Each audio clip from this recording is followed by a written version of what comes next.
I was standing by the playground gate when Sarah Jenkins pointed directly at me and announced, "Someone like you shouldn't be around our children."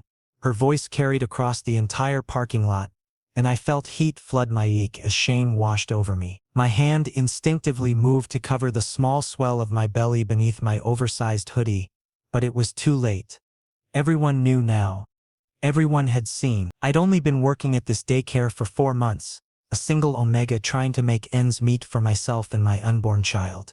I thought this place would be different, that people here would be kinder, more Mernon. But as the other parents began to circle around me, their faces twisted with disgust and contempt, I realized how wrong I'd been about everything. Pregnant and unmarried? Jennifer Cole spoke in a stage whisper that everyone could hear perfectly. What kind of example is that for our kids to see every day? Tears stung my eyes, but I fought them back.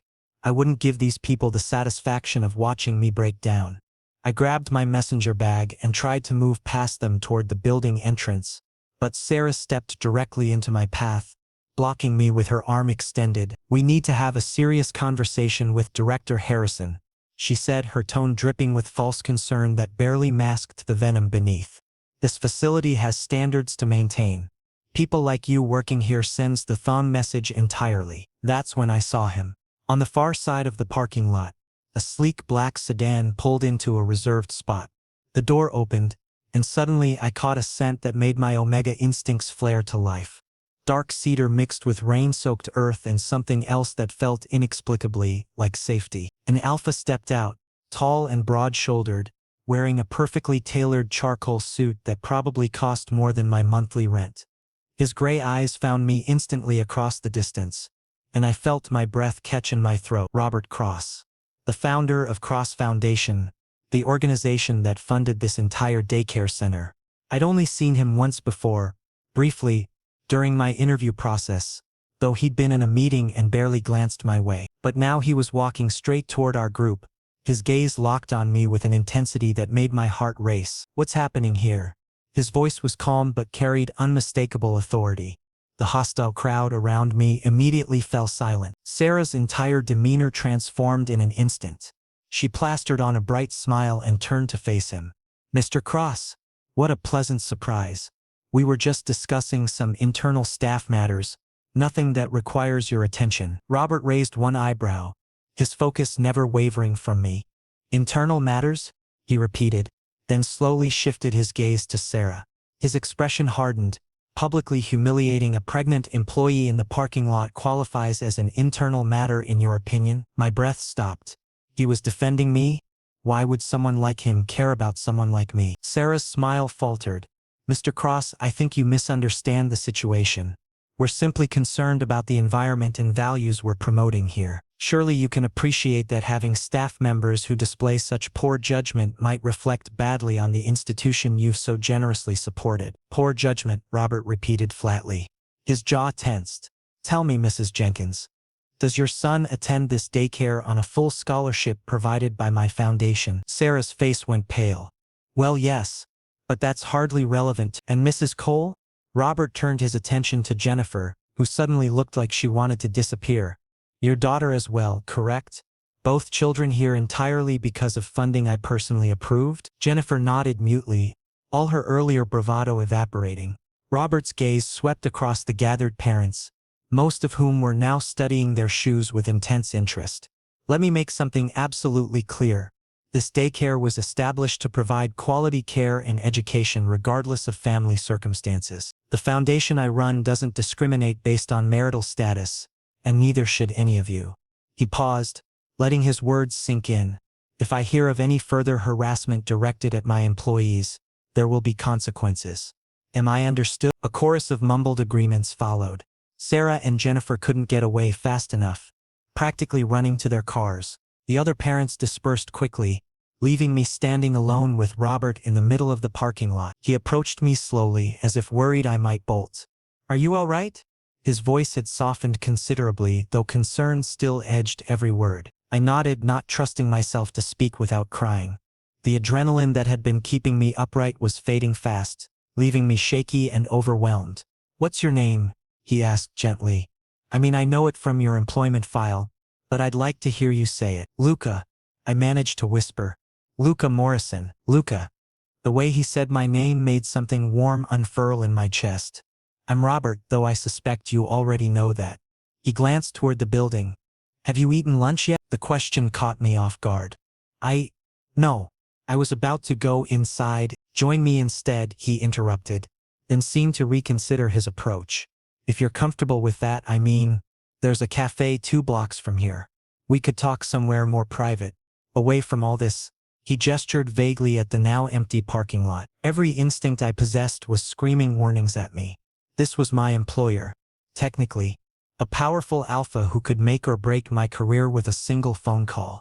Getting involved with him in any capacity beyond professional seemed like a terrible idea, but another part of me, the part that had been alone and terrified for months, the part that responded to his scent like flowers turning towards sunlight, desperately wanted to say yes. I should probably get back to work, I said, even as disappointment settled heavy in my stomach.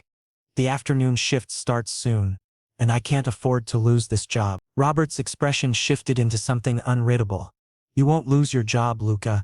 I promise you that, and if you're worried about appearances or propriety, consider this a business meeting. I'd like discuss what happened here today and ensure it never happens again. That's well within my rights as the foundation director. He had a point. And truthfully, I was starving. The morning sickness that had plagued my first trimester had finally eased, leaving me constantly hungry. Okay, I agreed quietly. But just for a little while. The smile that broke across Robert's face transformed him completely. For the first time since he'd arrived, he looked genuinely happy rather than professionally concerned. I'll drive. Unless you'd prefer to follow in your own car? I take the bus. I admitted, heat rising to my cheeks again. I don't have a car. Something flickered in his eyes. Not pity, but something else I couldn't quite identify. Then let me give you a ride. I promise I'm a safe driver and I'll bring you back before your shift ends. I followed him to his car, my mind spinning with questions I didn't dare ask. Why was he being so kind to me? What did he want? And why did being near him make me feel both terrified and safer than I'd felt in months? That night after Robert dropped me back at the daycare, I went home to my tiny studio apartment and cried. Not from sadness exactly, but from the overwhelming confusion of everything that had happened. He'd defended me against those parents without hesitation, then taken me to a quiet cafe where he'd ordered me soup and sandwiches while asking gentle questions about my pregnancy and how I was managing. I'd expected judgment or prying questions about the baby's father. Instead, Robert had simply listened, occasionally asking if I needed anything, medical care, financial assistance, someone to talk to. I'd declined everything on instinct, too proud and too scared to accept help from someone I barely knew. But his kindness had cracked something open inside me that I'd been keeping carefully sealed. Now lying in bed with my hand resting on my small bump, I wondered what tomorrow would bring. Would Sarah and Jennifer retaliate somehow? Would Director Harrison call me in to discuss what she'd surely heard about by now? I'd worked so hard to keep my pregnancy quiet for as long as possible, knowing how people would react. And now everyone knew, and I had no idea how to handle the fallout. Morning came too quickly. I dressed carefully in my loosest clothes, but there was no hiding my condition anymore. When I arrived at the daycare, my stomach was churning with anxiety. Several parents gave me curious looks as I walked through the parking lot, but no one approached or said anything. A few even offered small tentative smiles. Inside, I went straight to the infant room where I usually worked. The babies didn't care about my situation. They just wanted to be fed, changed, and cuddled. I lost myself in the familiar routine, grateful for the distraction. Around 11, Director Harrison's assistant appeared in the doorway. Luca, Director Harrison needs to see you in her office. My heart plummeted. This was it. I was going to be fired, and I'd have to figure out how to survive until the baby came with no income and no prospects. I followed the assistant down the hallway on unsteady legs. When we reached the main office, I was surprised to find the door slightly ajar. Through the gap, I could see someone sitting in the director's chair, but it wasn't Director Harris, it was Robert. Come in, Luca, he called when he noticed me hovering in the hallway. Please, sit down. I entered slowly, taking in the scene.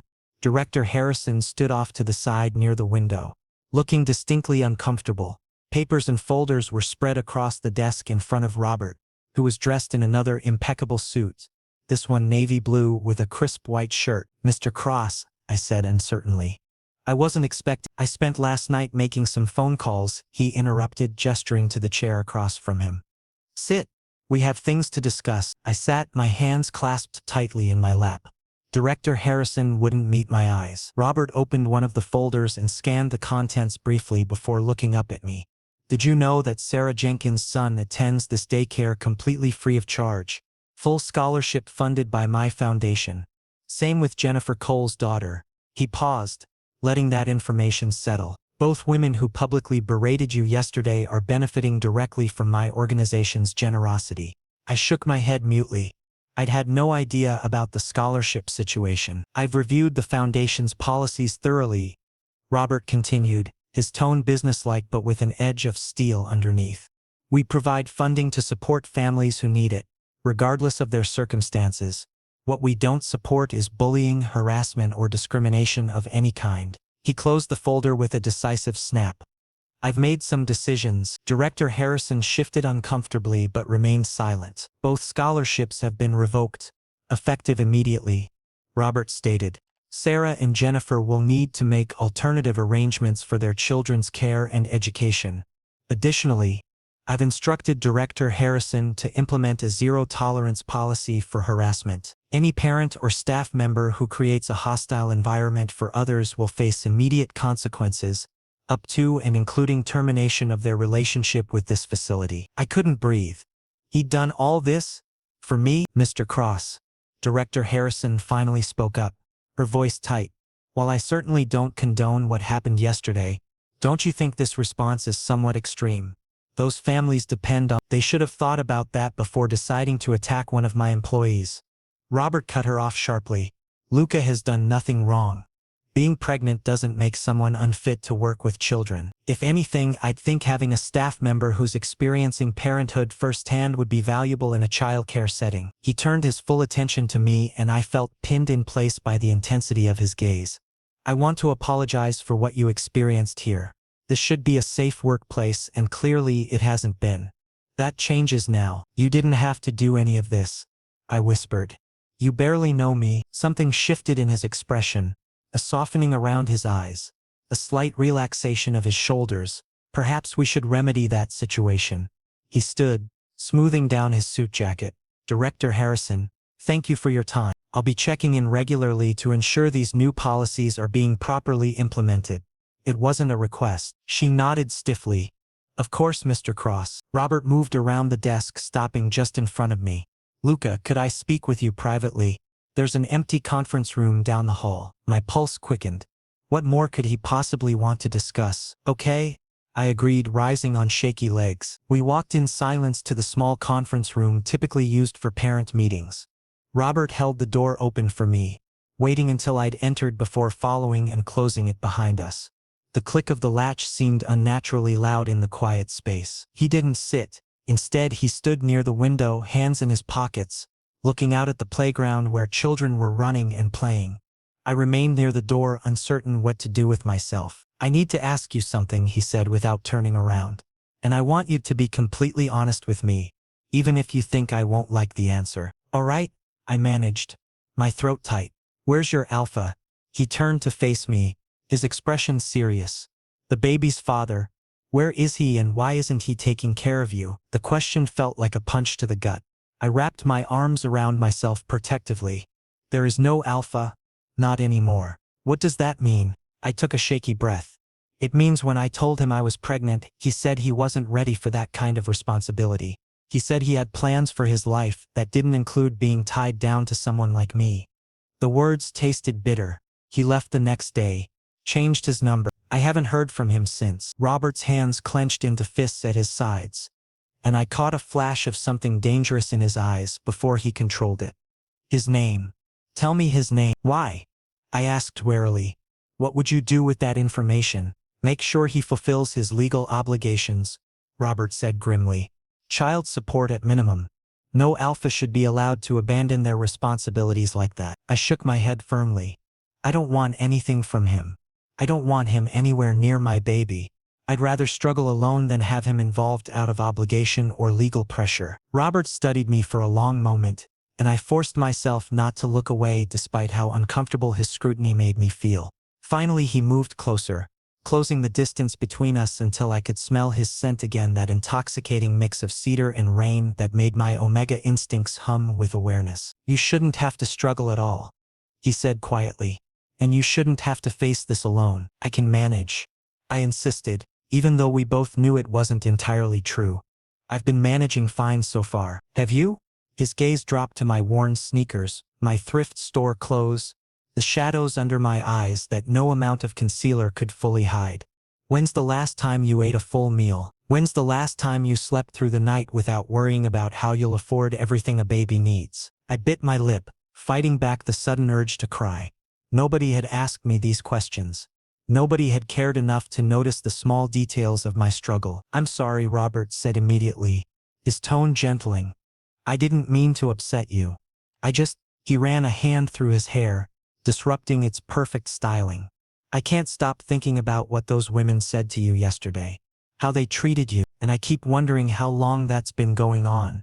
How many times you faced that kind of cruelty without anyone standing up for you." "It's not your problem," I said, wiping at my eyes quickly. "You've already done more than enough. You didn't have to cancel those scholarships or implement new policies.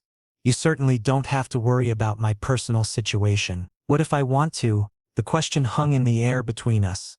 I stared at him, trying to understand what he was really asking. "I don't understand," I admitted. "Why would you want to involve yourself in my life? You're successful, wealthy, important. I'm just someone who works at a daycare you happen to fund. We exist in completely different worlds." Robert took another step closer.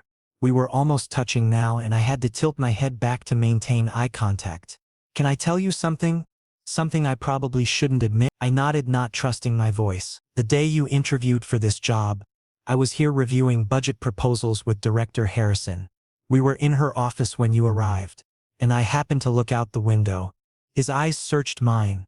"I saw you on the playground with the trial group of children. There was a little girl who was crying, and you knelt down in the grass without caring about your clothes getting dirty. You held her hands and talked to her until she smiled. Then you both started making silly faces at each other, and her laugh, I could hear it through the closed window." My breath caught. I remembered that day, remembered that little girl. She'd been scared on her first day, missing her mother. "I watched you for 20 minutes, Robert continued. "The way you interacted with every child, making each one feel seen and valued. Your patience, your warmth. I've visited dozens of childcare facilities through the foundation work, and I've never seen anyone connect with kids the way you did. I told Director Harrison to hire you on the spot." "You did?" He nodded. "And then I found myself coming up with excuses to visit this location. I'd tell myself I needed to check on building maintenance or review enrollment numbers, but really I just wanted to see you again, to watch you work, to hear your voice when you read stories to the children." A rueful smile crossed his face. "I know how that sounds. I'm not trying to make you uncomfortable. You've been watching me?" I wasn't sure whether to be flattered or concerned. "Not in a creepy way, I hope," he said quickly. "I never approached you because I didn't want to make things awkward. You were an employee, and I didn't want to abuse my position. But Luca, I haven't been able to get you out of my head for months." My omega instincts were going wild, drawn to this alpha in ways I didn't fully understand.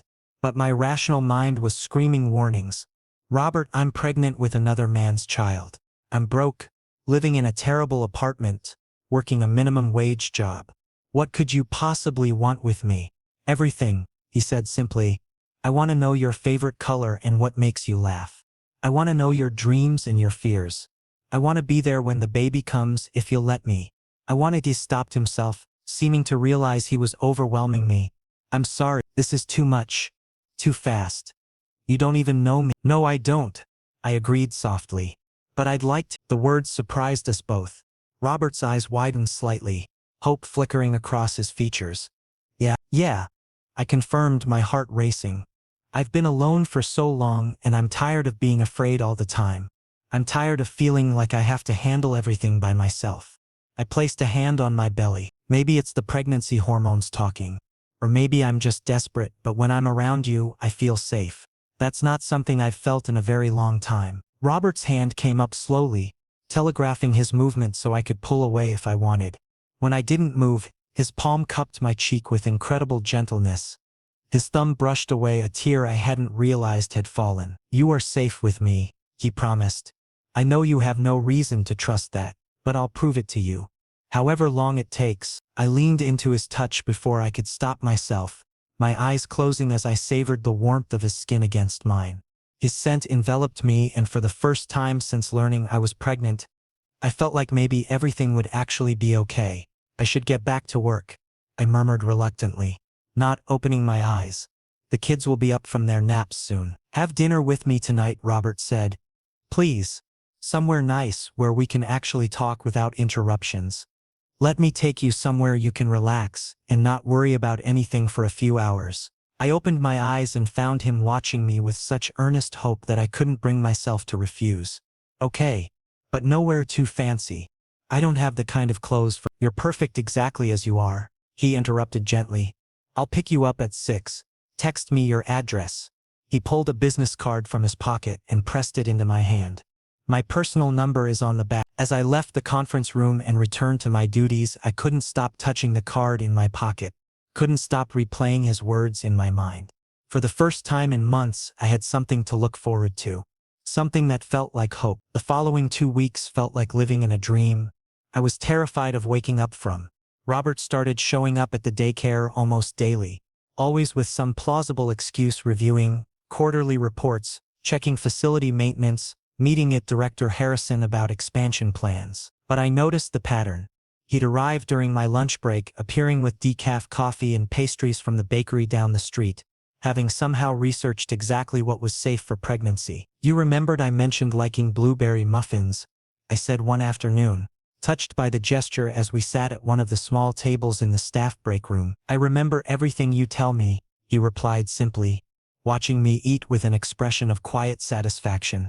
"How are you feeling today? Any more cramping or discomfort?" I shook my head, warmth spreading through my chest at his concern. "No. I've been fine. The baby's been active though, lots of kicking, especially at night." His eyes lit up with genuine interest. "That's good, right? It means everything's developing normally?" "According to my doctor, yes. She said the baby has a strong heartbeat." I hesitated, then added softly, "Would you want to come to my next appointment? It's just an ultrasound, but you could hear it if you wanted." The smile that broke across Robert's face was radiant. "I'd love that. Just tell me when and where, and I'll clear my entire schedule." The atmosphere at work had shifted dramatically since that confrontation in the parking lot. Sarah and Jennifer had withdrawn their children from the daycare entirely, enrolling them elsewhere rather than face the daily reminder of their actions. The other parents had become noticeably polite, some even going out of their way to greet me warmly or ask how I was feeling.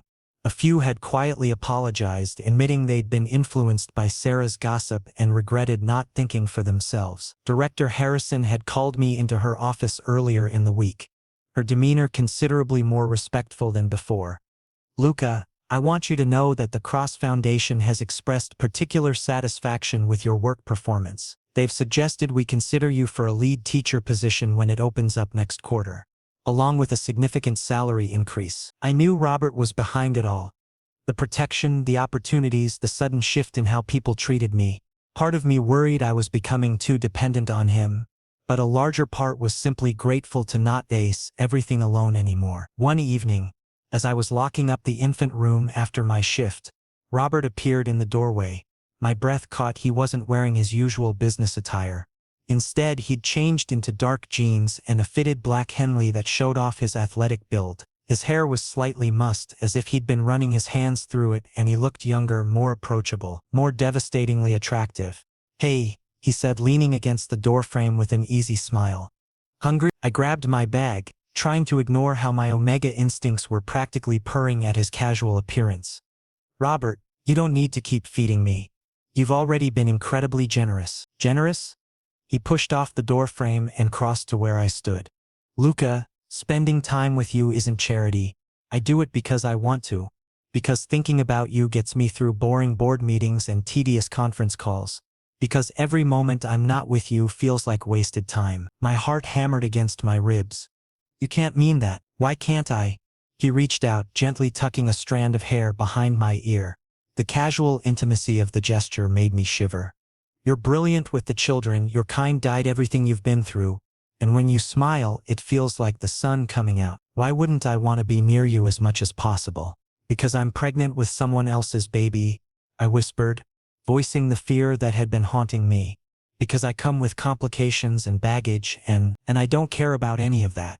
His hand cupped my cheek, thumb brushing across my cheekbone. Come to dinner with me.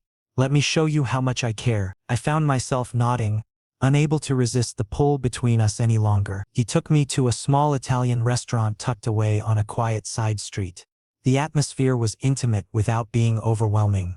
Soft lighting, quiet conversations, the scent of garlic and fresh bread filling the air. Robert ordered for both of us after asking about my preferences, and I was touched when he remembered I'd mentioned loving carbonara during a casual conversation in the daycare kitchen weeks ago. Over pasta and wine, sparkling cider for me, we talked about everything.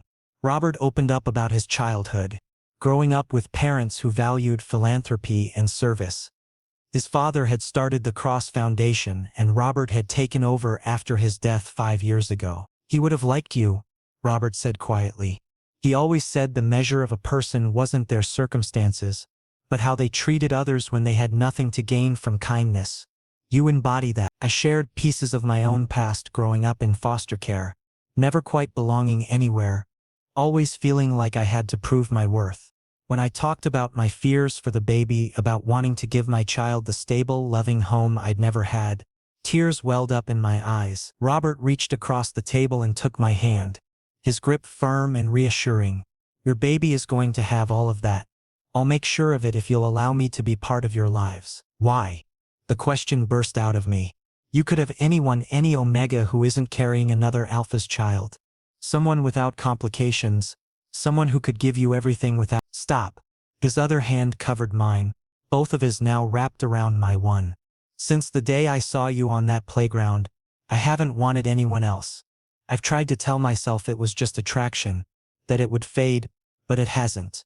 It's only grown stronger. Luca, I want to be there for you and your baby. Not out of obligation or pity, but because the thought of you raising this child alone, struggling and scared, is unbearable to me. A sob escaped me before I could stop it, and suddenly Robert was moving, pulling his chair around the table to sit beside me. He drew me into his arms right there in the restaurant, holding me as I cried into his shoulder while other diners politely looked away. I want you in our lives. I finally managed to whisper against his neck. I'm terrified and I have no idea what I'm doing, but I want you there. Then I'm there, he murmured into my hair. For all of it. Every doctor's appointment, every sleepless night, every first. I'm choosing this, Luca.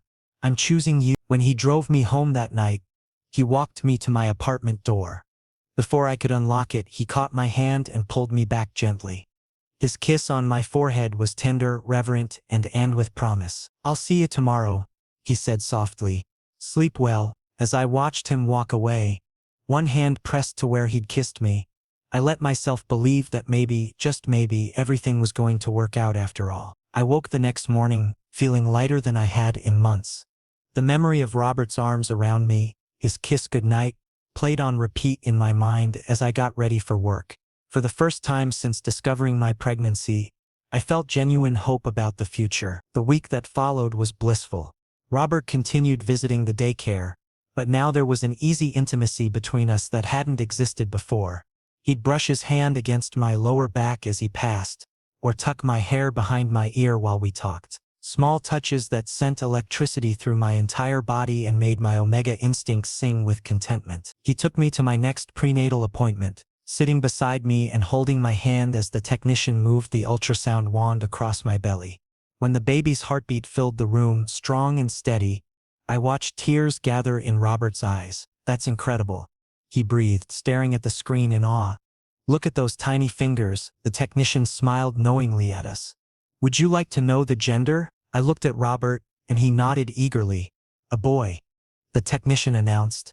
You're having a healthy baby boy. Robert's hand tightened around mine, and the joy on his face made my heart overflow. This was what family felt like, I realized. this sense of shared wonder and unconditional support. But happiness, I'd learned, was often fragile. A week later, I was alone in my apartment when the cramps started. Sharp, stabbing pains that radiated from my lower abdomen and made me double over with a gasp. Panic flooded through me immediately. Something was wrong with the baby. Something was terribly wrong. My hands shook as I grabbed my phone, and without thinking, I called Robert. He answered on the second ring, his voice warm. "Hey, I was just thinking about Luca. What's wrong?" "Something's happening," I managed through gritted teeth, another cramp stealing my breath. "It hurts, Robert. The baby." "I'm coming. Don't move, don't do anything. I'm 5 minutes away." He made it in 4. I heard his car screech to a halt outside, followed by running footsteps on the stairs. He burst through my unlocked door, immediately crossing to where I was curled on the couch, face pale with worry. "Where does it hurt? How long has this been happening?" His hands hovered over me, clearly wanting to help but afraid of making things worse. "Lower abdomen. Started maybe 10 minutes ago." Fresh tears spilled down my cheeks. What if something's wrong? What if I'm losing him? Robert didn't waste time with reassurances he couldn't guarantee. Instead, he scooped me up in his arms carefully, but with purpose, and carried me out to his car. The entire drive to the hospital, he kept one hand on the wheel and the other clasped firmly around mine, his thumb stroking soothing circles on my skin while he murmured that we'd be there soon, that doctors would know what to do. The emergency room examination felt endless. They ran tests, did an ultrasound, monitored the baby's heartbeat while I lay there terrified and clinging to Robert's hand. Finally, a doctor came in with a reassuring smile. "Good news, your baby is perfectly fine. What you experienced were stress-induced cramps, likely brought on by anxiety and exhaustion. Everything looks normal, but I want you on bed rest for the next few days as a precaution. No work, minimal activity, plenty of fluids." The relief was so intense I started crying all over again.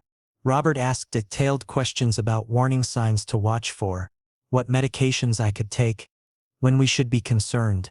He absorbed every piece of information like he was studying for the most important exam of his life. When we returned to my apartment, Robert helped me to the couch, and then looked around the small space with a critical eye. "Pack a bag," he said firmly. "What?" "You're staying with me for the next few days. You heard the doctor, bed rest and minimal activity. There's no way you can properly rest here when you live alone. What if something happens and you need help?" He crouched in front of me, his expression serious. "Please, Luke, let me take care of you. Just until the doctor says you're clear." I wanted to argue to maintain my independence, but the truth was his offer sounded like heaven. Just for a few days, I agreed quietly. His penthouse apartment was nothing like my cramped studio. Floor-to-ceiling windows overlooked the city, the space decorated in warm neutrals with comfortable furniture and actual artwork on the walls.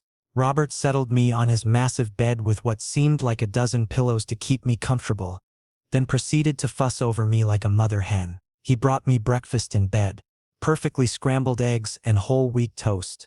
He made sure I took my prenatal vitamins on schedule.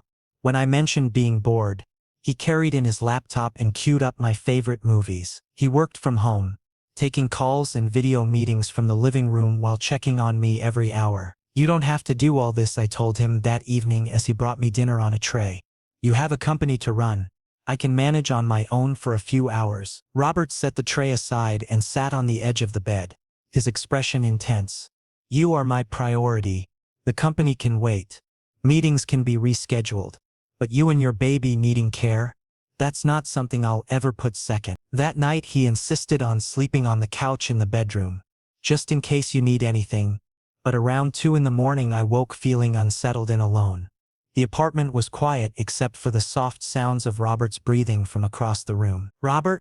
I called softly. He was beside me instantly, alert despite the late hour. "Are you in pain?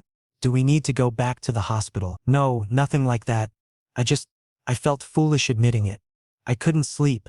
Being alone felt wrong." Understanding crossed his features.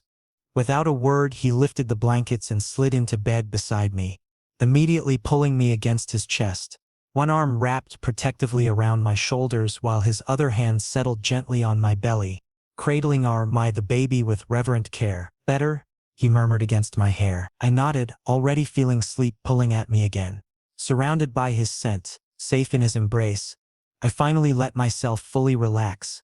Thank you for being here, for choosing us when you could have chosen easier. His arms tightened fractionally. There's nothing easier about a life without you in it. Sleep, Luca. I've got you both. For the first time in longer than I could remember, I slept through the entire night without once waking in fear or worry. With Robert's steady heartbeat beneath my ear and his warmth surrounding me, I finally felt completely safe. 3 days into my bed rest, I was going stir-crazy despite Robert's attentive care. The doctor had cleared me for light activity as long as I didn't overdo it, so I'd insisted on being allowed to at least move around the apartment. I was in the kitchen making tea over Robert's protest that he could do it when the doorbell rang. I heard Robert answer it, then the sound of raised voices. My blood ran cold when I recognized the second voice. Damien. I set down the kettle with shaking hands and moved toward the living room. There, standing in Robert's doorway, was the alpha who'd abandoned me when I needed him most. He looked exactly as I remembered: sandy hair, brown eyes, that cocky expression that had once seemed charming but now just looked cruel. "What are you doing here?" My voice came out steadier than I felt. "How did you even find me?" Damien's gaze swept over me, lingering on my now prominent belly, and something flickered in his expression. Regret? Possession? I couldn't tell. "Luca, we need to talk. Privately. Anything you need to say can be said right here," Robert interjected, moving to stand beside me. His hand found the small of my back, a grounding presence. "You have no business with Luca anymore. That's where you're wrong." Damien's expression hardened. "That baby is mine. Biologically mine. I have rights." The word rights hit me like a physical blow. "Rights?" I heard my voice rise, months of hurt and anger finally breaking free. "You gave up any rights when you walked out on me. When you called me a mistake and said you couldn't be tied down to someone like me. When you blocked my number and disappeared without looking back." Robert's arm came around my waist, supporting me as I trembled with rage and fear. Damien had the decency to look uncomfortable, but he pressed on. "I made mistakes, I admit that. But I've had time to think, to grow up. That's my child you're carrying, and I deserve to be part of its life." He pulled an envelope from his jacket pocket. "My lawyer drew up custody papers. I want joint custody, Luca. It's only fair." The room spun. This couldn't be happening. Not now, not when things were finally starting to feel stable and hopeful. "Get out." Robert's voice was dangerously quiet, the kind of calm that preceded a storm. "You have exactly 10 seconds to leave before I call the police and have you removed for trespassing." "This isn't over," Damien warned, backing toward the door. "I'll see you in court, Luca. That baby deserves to know its real father." The door slammed, and I felt my legs give out. Robert caught me, guiding me to the couch and pulling me into his arms as I broke down completely. "He can't take my baby," I sobbed into Robert's chest. "He can't just show up after all this time and—" "He won't." Robert's voice was steel-wrapped in silk. "I promise you, Luca, he won't take anything from you. We'll fight this. I'll hire the best family lawyers in the Bay. We'll document every moment of his abandonment, every text message, every piece of evidence showing he chose to walk away." Over the following month, the legal battle consumed our lives. Robert was true to his word. He assembled a team of top attorneys who meticulously built our case. Court dates were scheduled. Depositions were taken. Damien's lawyer painted me as an unstable single omega incapable of providing proper care, while trying to establish Damien as a reformed individual ready to embrace fatherhood. Robert attended every single court appearance, sitting beside me in unwavering support. He testified about witnessing the harassment I'd faced, about my dedication to my work, about the circumstances under which he'd learned of Damien's abandonment. His lawyers presented phone records showing Damien had blocked my number immediately after learning of the pregnancy, bank statements proving he'd never sent a cent of support. But it was the final hearing that changed everything. The judge had just finished reviewing the evidence when Robert stood asking permission to address the court.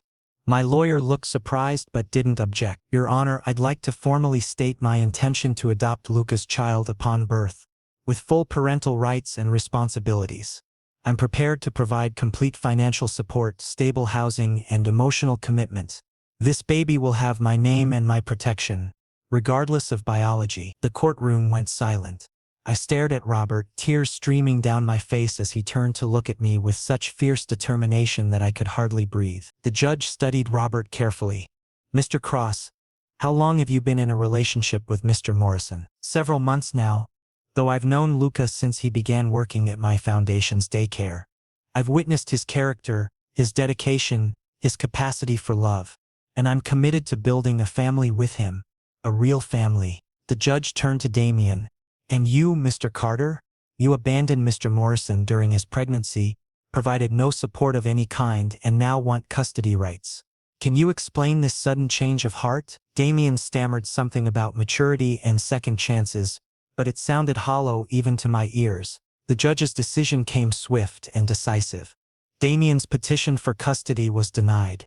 Any future contact would require going through the proper legal channels and establishing a pattern of consistent support and involvement.